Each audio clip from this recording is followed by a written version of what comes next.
joining them and welcoming Boris Krumrey from UiPath.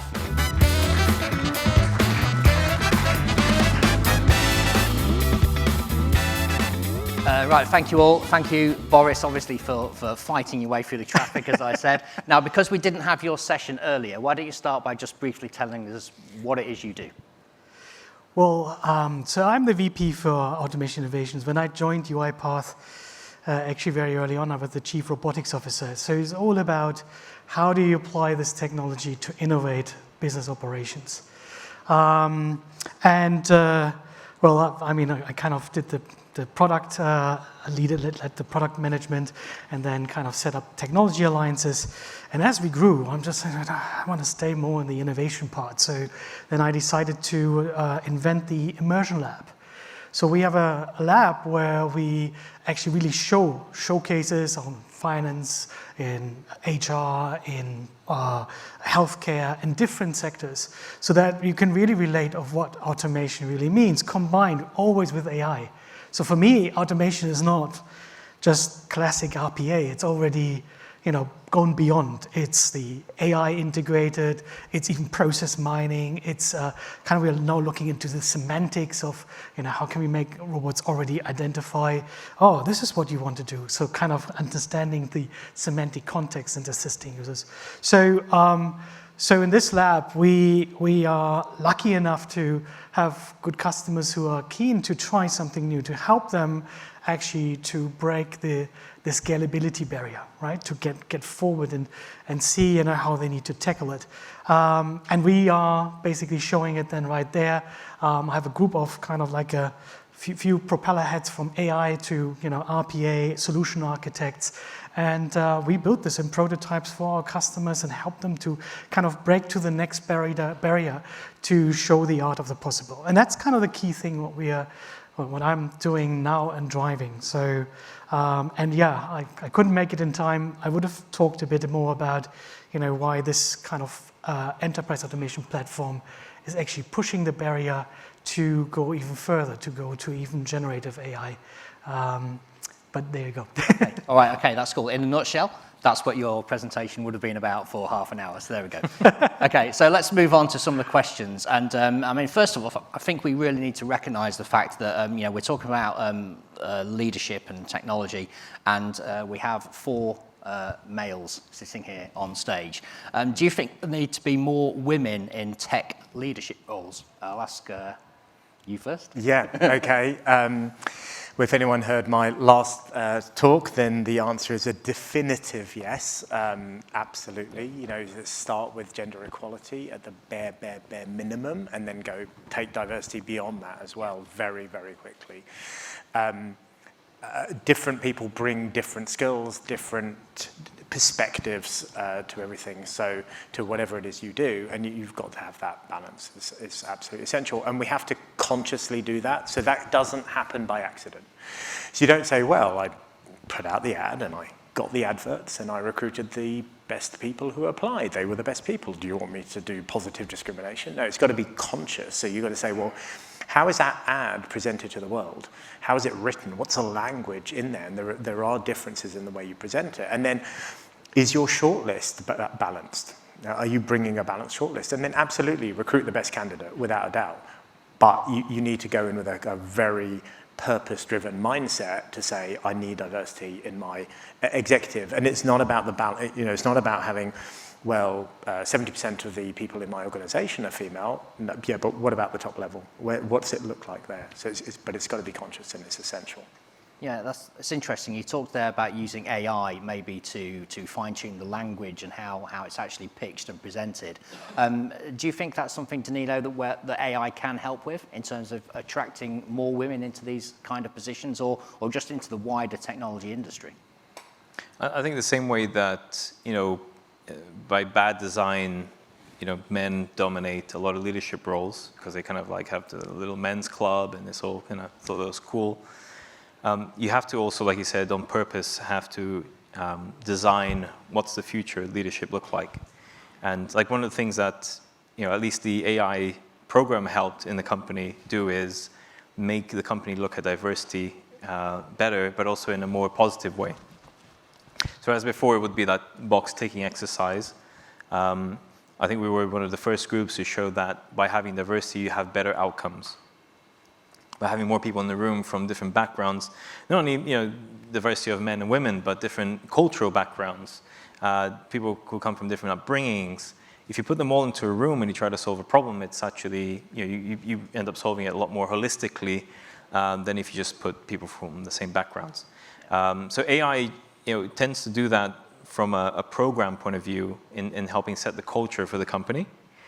But then, things like, using AI in order to go through people's CVs, which has had good and bad, business cases out of that. Ended up picking only, again, white males. So if it's tuned the right way, if the algorithms are put the right way, AI could help, in the recruitment part of things, so that the right candidates filter through. And then ultimately, if by design the company has consciously chosen to be diverse, then they can be a bit fairer about who gets what jobs. Okay, and Boris, what do you think? How can we solve this issue about the imbalance of gender, but also having wider diversity across technology? It's quite an interesting question when you think about it. We have a lot of women actually in our software and also in the AI space, even in my team. I mean, it's like 50-50. But it's unusual because also we have a bit of a different culture. And if you think that we originally kind of derived from Romania, where there was kind of academia a bit different, and we had, if you go to Romania, you see a large number of software developers who are women. So, but I think the source of the problem is that, how do you find how to make it interesting for women to join? I think that AI is an area that is looking more from also from a kind of conceptual space that can really, maybe speak to women also more, to kind of just not seeing it's some techie and I will be sitting with other techies but really seeing that this is something that has an impact. If you think of Valencia, right? So I think Mrs. Oliver, a woman, who kind of was able to run a department for AI to do the predictions of COVID impacts, and they were so good in the AI that they could actually predict where it will occur, so they could kind of control it within their city. So that just proves, there's absolutely potential, but we need to do something more. We need to change a bit our culture to make it also more attractive and interesting, so it's not just it's not gender specific. It has nothing to do with that. And your idea or point about using AI for recruiting and so forth to get a more unbiased or whatever absolutely, that will have an influence for sure. Yeah, we had a really good session yesterday where we were talking about how gender is one of maybe 5 or 6 factors that should be benchmarked across the industry, and because the data exists quite clearly about gender, then it makes it one of the easiest, I suppose, to try and address right now. But obviously, there's a lot to be gained from increased diversity across technology industry. I will move on. How is technology affecting and improving business strategy? Danny. Start with me again. Yeah. So the digital age, and particularly accelerated by the pandemic, is allowing the organizations across the globe to pivot more quickly, clearly. And it's more than just the technology, it's the enablement of digital, but it's also the working practices that technology has brought into organizations, such as agile and minimum viable products. So I think that's what's changing a business, and ultimately the business strategy is agility. So I wish it hit finance more hard with beyond budgeting, but I think we're still a little bit of a way there. That's been talked about for 20 years, and it's not quite there. So you sometimes get this tension between finance and pace and agility of technology. But ultimately, if an organization can really obsessively focus on what the customer says and what the customer wants, because most organizations are built about what the organization wants, and you can just see it. So focus on that customer and then use rapid ideation, but rapid delivery, minimum viable products, then you can really start to influence the strategy. Because actually, any organization that says, I know for the next 5 years what I'm going to deliver, is just going to be bankrupt, quite frankly, in this day and age. They should absolutely know the challenges that they're trying to solve and the mechanisms that they're going to use to approach it, but they shouldn't know the answers to the questions. So if they know the answer to the questions more than 12, 18 months out, then they don't really know the answers to the questions at all. It's the wrong question, maybe. Yeah. Yeah, absolutely. What do you think, Danilo? Just to add to that, like if you look back, 15 years or 10 years even, computers would have the classic Windows blue screen. You see people smashing keyboards, and computers weren't always so reliable. And fast forward to well, not even today, 3 years ago, I would say computers are very reliable. You close your laptop, you can go and log in from home from a desktop, and you can continue your work that you had before. So beautiful systems that Microsoft have created.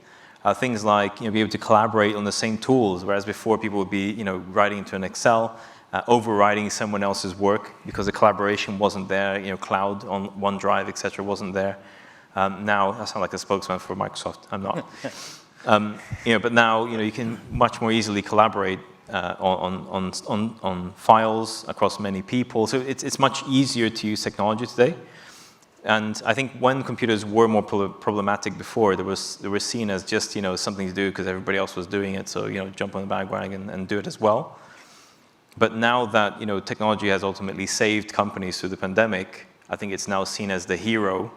And now that things are easier to use, if you melt those two things together, it's quite a powerful force for technology now to drive a lot of the pillars of decision making for leadership for the next 5 or 10 years to come. So there's been a shift as well in how technology was used and how reliable it has become.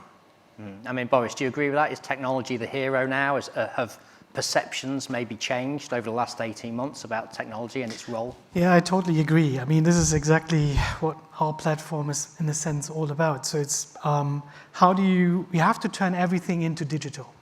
We just saw how important this is. People are working from home. They're not in an office anymore. That's one of the major things. CIOs certainly have to learn to become closer like a proxy COO.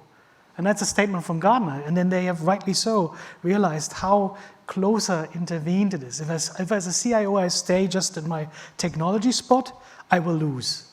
Mm-hmm. By that time, a COO will pick up and take up the technology skills.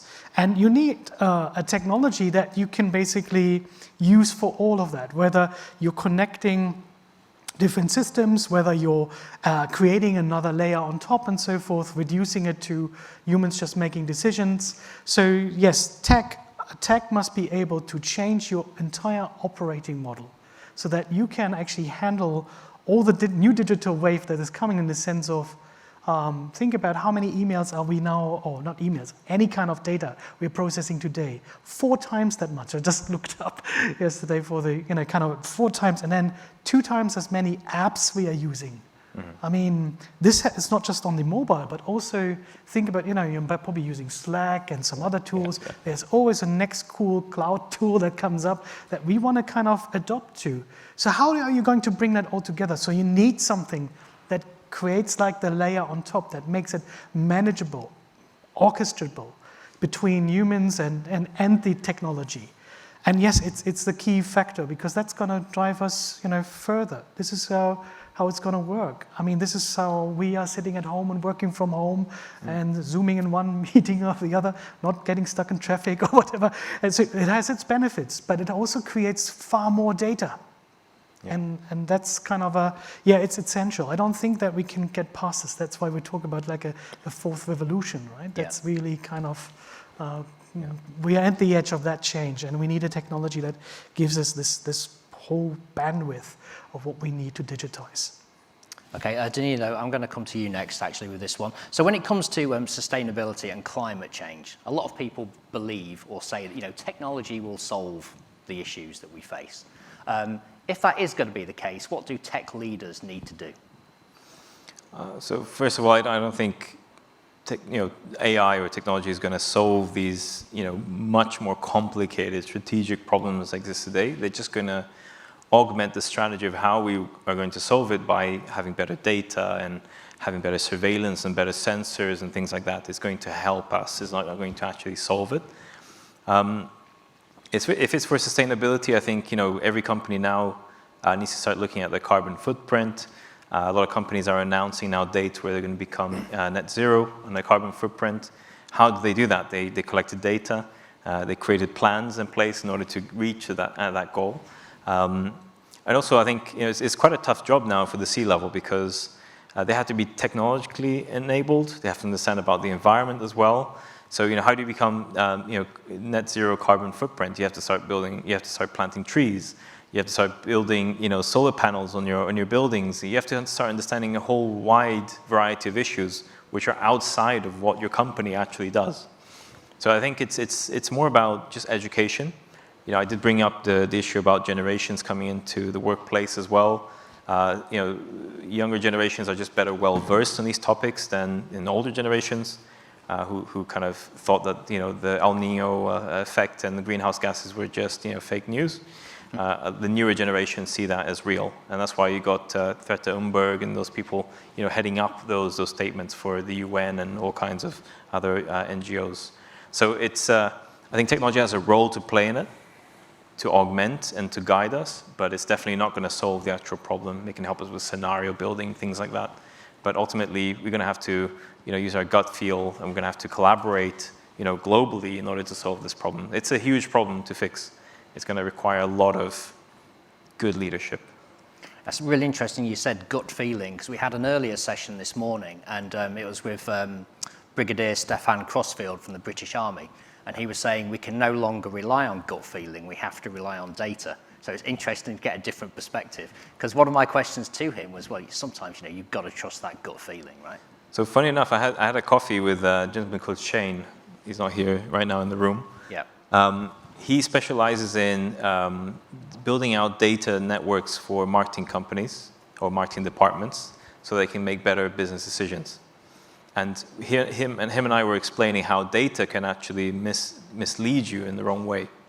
Data is not perfect. Data is as good as, if you get crap in, you get crap out. That's the nice version of what I could say.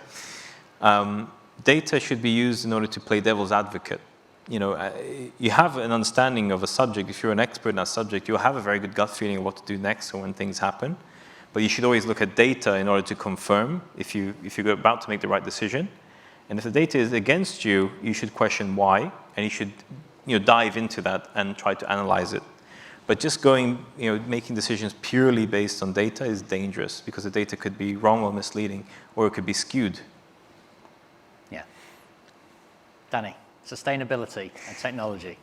I agree with everything Danilo has said, and you're right, the technology is not going to fix the problem, but it's absolutely an enabler to fix the problem. People, and getting organizations' greed in check, getting an organization to think in a sustainable way. How do I deliver without consuming, ending up with a deficit? I think that's essential. So I think about an analogy of electric cars right now. They're putting aero wheels on cars, right? No one's ever talked about aero wheels before. But they make the car more aerodynamic, which means you get more energy efficiency. So we could have done that any time, but because when you go buy an electric car, the battery range is the most important thing to the buyer, to a degree, is one of the most important critical factors. They're like, how can I squeeze more range to make it more saleable? But actually, shouldn't they be going, how do I reduce the emissions? How do I increase the efficiency? Well, I should slap some aero wheels on there. So it's making it a priority, and that sustainability drive through net zero targets and through the changes in the automotive rules are really essential. And on the gut feeling thing, there's got to be an element of authenticity within organizations and more trust.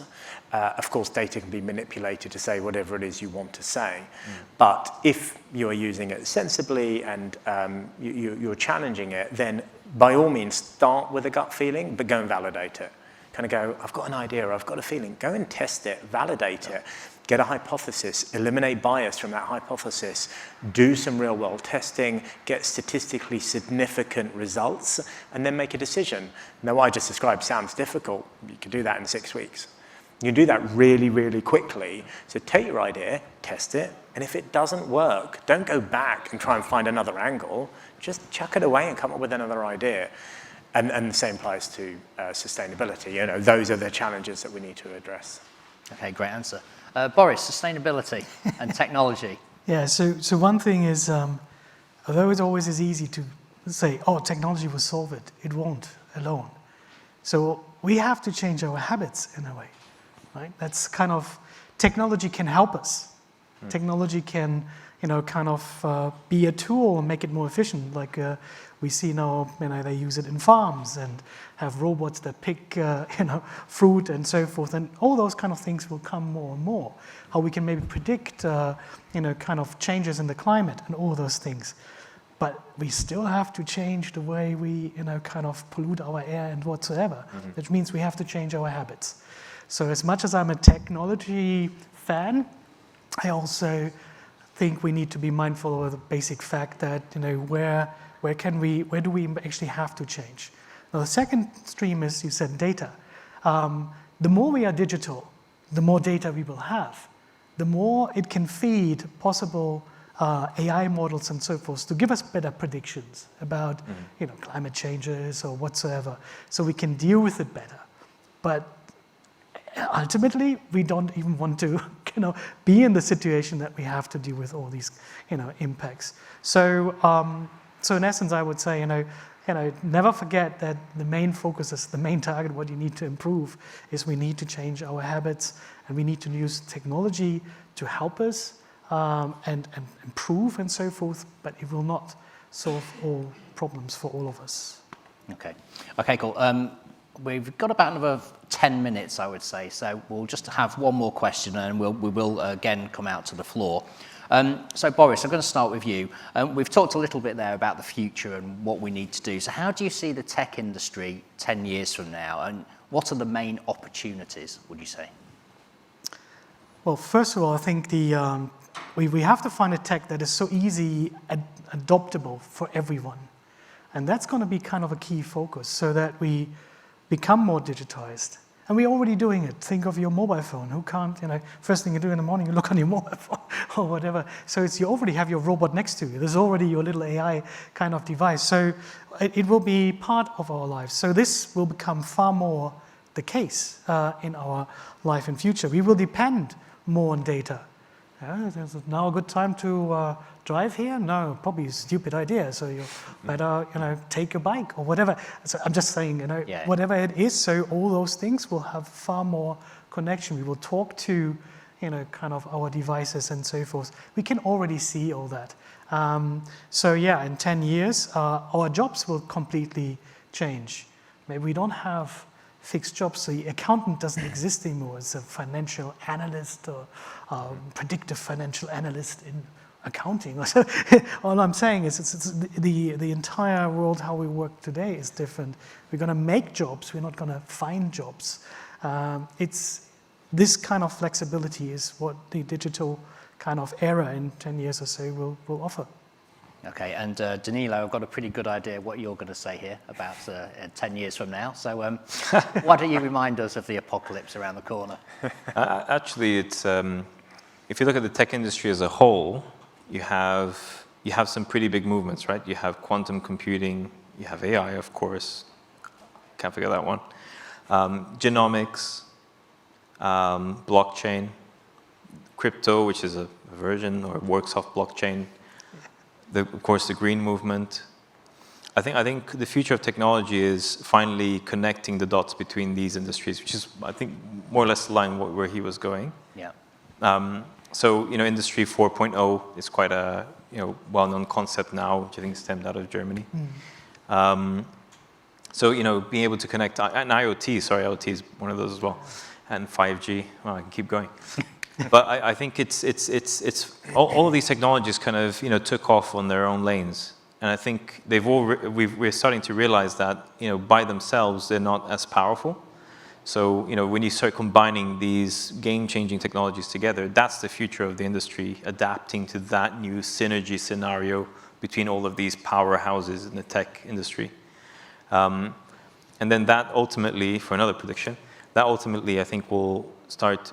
The whole work from home thing is just a start. I think a lot of companies, when they get into a lot more pressure, a lot more competition, they're going to have to start, figuring out how else they're going to use their workforce. So workforce and buildings are the two biggest fixed costs that companies have. Buildings have kind of gone away now. They'll come back, but not as much because people are going to work from home. But how are you going to deal with the fixed cost of employees? So these convergence of these 5 or 6 powerhouse technology domains are going to come together, and they're also going to create quite a big shift in the whole fixed employee scenario. So it's quite interesting. I read the other day that, actually it was last year even, CIPD, which is the accredited body for human resources people, they have made a prediction that by 2030, 50% of the developed world will be freelancers. So people pitching for pieces of work, and that's going to be possible because the whole cybersecurity and working remotely is going to become a lot more acceptable and a lot safer as well. So there's a lot there at play, and I think I just wanted to mention that human element as well, because there's no point in developing this technology if it's not going to create anything else. So there's a good and a bad side to that as well. Yeah, absolutely. And Danny, final thoughts from you? Yeah, you want me to follow that? Yeah, follow that. Yeah. So I agree with the gig economy is really interesting. You just go onto the likes of Fiverr and you can find people to do creative tasks and editing tasks and so on, and you just pay for the deliverable, or you pay for a chunk of time. So there's definitely something, and then that also suits that next generation's way of working, not wanting to be an employee for the next 20 years in an organization. I look at, we currently take in people who've career change into coding from whatever background, and I expect them to last 2 years. 2 years, and then they'll be off doing another thing. And that's going to drop to 18 months. And we've got to figure out, how do you onboard people? We had someone recently say to us, your onboarding process, your DevSecOps pipeline needs to be so efficient that a new coder can release code into production within 2 hours. Okay? And if you've got that, then yeah, you can just get a freelancer, come in, create something, and move on. So I think that whole model will change. And then in terms of the tech industry, it's just going to focus more and more and more on personalization. So it was a long time ago that we'd look at the AA website to see if there was traffic somewhere before we had Google Maps. And now, Boris had his phone switched off, obviously, but normally it will message you to go, you need to leave now because there's traffic on the way to get to where you want to get to. Yeah. And that personalization will become more and more and more, to the point where the car is cooled in the summer and the house is heated in the winter, and before you get there. The risk, the challenge is simply that you then get fed a stream, a personalized bubble of education, a personalized bubble of transport, and you live in this completely personalized world that then gets manipulated. And those are the issues that we've had, particularly over social media, with Brexit, with American elections, and many, many, many other things, and Cambridge Analytica. And it's, how do we get that stuff in check? So checks and balances, controls, regulation is always too late, quite frankly, GDPR came 10 years too late. Cookies, well, we'll talk about cookies for the next decade. I'm sure they'll be hanging around. So I think social responsibilities in organizations to kind of take a lead in that sensibility and purpose, and ultimately something I mentioned earlier, which is just the employees voting with their feet, going, I'm not going to work for that organization. They don't have principles, or whistleblowers and the like. So a lot of variety of things to come, but it will be different. It will be remarkably different, even in the next decade. Different, but will it be better? I think there's that risk. I think the intention is that it becomes more flexible. It becomes better for employees. It becomes better for consumers. Maybe it becomes better for the environment, but as long as people keep that stuff in check. So which way it actually goes, I think it's going to depend on the consumer and the employee. They've got a lot of power in this. They're the ones who can really determine whether it will get better or not. Okay. All right, great. Do we have any questions from the floor? Is Alex not in this session? Okay, great. It doesn't look like we have any questions. and my iPad battery is about to die. So I think on that note, that's probably a good place to wind things up. Technology. It needs some aero defines wheels. behavior. It does need those. Better range. Actually, this will put that down. So I just want to say then thank you to our panelists, and that is Danny, Danilo, and Boris.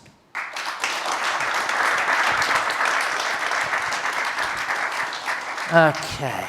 All right, that almost brings an end to the second day here. Before we move on, I just want to say, while we've got these tech leaders on the stage, that we have just announced our top 100 leaders in technology.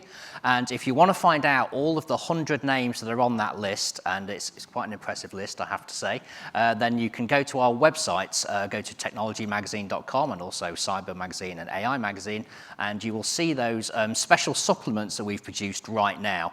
So when you actually leave the room or when you finish this broadcast, you will see some of the names up on the screen that have actually made it into our top 10. But just before we leave the stage, just thanks again to the panelists. Thanks, guys. Thank you. Thank you. Actually, no. Thank you. Thanks, Boris. Okay, so thank you, everyone, and that does conclude day 2 of Technology, AI and Cyber Live here at London's Tobacco Dock. Thank you all for attending, physically and virtually around the world, and to our fantastic speakers all day on this stage and on the second stage next door as well. So don't forget, we are here tomorrow as well, and this is our Regions Day, so we're starting very early, and we'll be having content specific to the APAC market. Then we're going to have content specifically for the EMEA market, and then finally, time zone-wise, North America. So do tune in to day 3. We've got loads of amazing speakers lined up. So thank you for joining us today, and we'll see you again tomorrow. Thank you.